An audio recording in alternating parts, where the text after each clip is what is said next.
After years of talking about America's seniors as disproportionately poor, some commentators have begun to characterize older Americans as better off than their younger counterparts.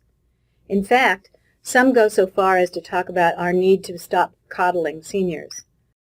But what are the facts about their financial well-being? It is true that older Americans have recovered more rapidly from the Great Recession than younger workers. Fewer older Americans work, and consequently they were not hit by unemployment and stagnant wages. And although their assets declined during the Great Recession, the stock market has bounced back handily in the last several years. But lest you think that all is rosy for seniors, it's important to look at what their sources of financial well-being are and how these compare to younger Americans. Most people turn first to their incomes, including wages, Social Security, pensions, dividends, and interest. Social Security is the most important source of income for most seniors, particularly those with low and moderate incomes or who have retired. In fact, it is the main source of income for about 2/3 of all seniors. In the 1970s and 1980s, retirement meant getting a pension from a former employer. But today, the main way that employers help is by contributing to an employee's retirement account.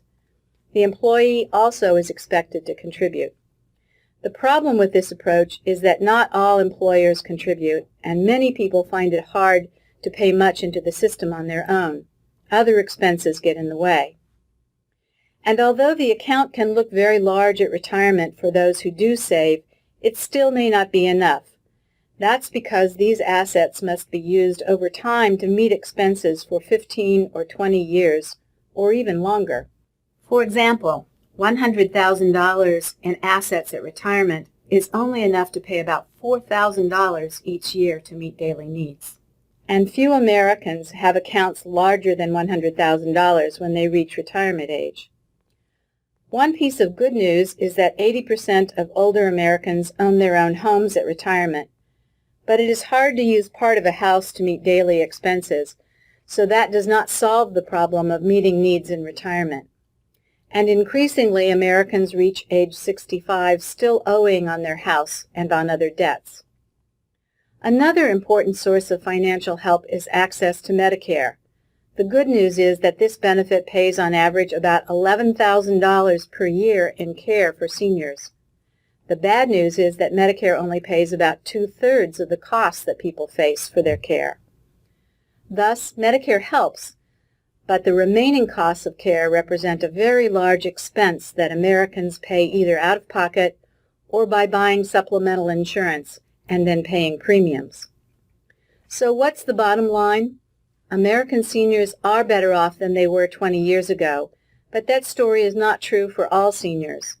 Many older Americans continue to have low incomes, often living just above the official poverty line. The inequality in resources we hear a lot about these days applies to this age group as well. And as people age, they have to live on lower incomes each year because health expenses and other demands use up their resources faster than they planned. And how do seniors compare to their younger counterparts?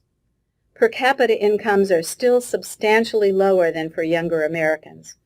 Social Security and Medicare benefits help in bolstering the financial status of older Americans, but they still do not fully replace the resources that individuals lose when they retire. It's important to look at the full picture of resources as we have done here, but there is no magic resource that renders seniors better off than everyone else. Income from pensions and savings continue to lag behind what would be needed to achieve more economic security. And Social Security and Medicare continue to be crucial sources of well-being for seniors.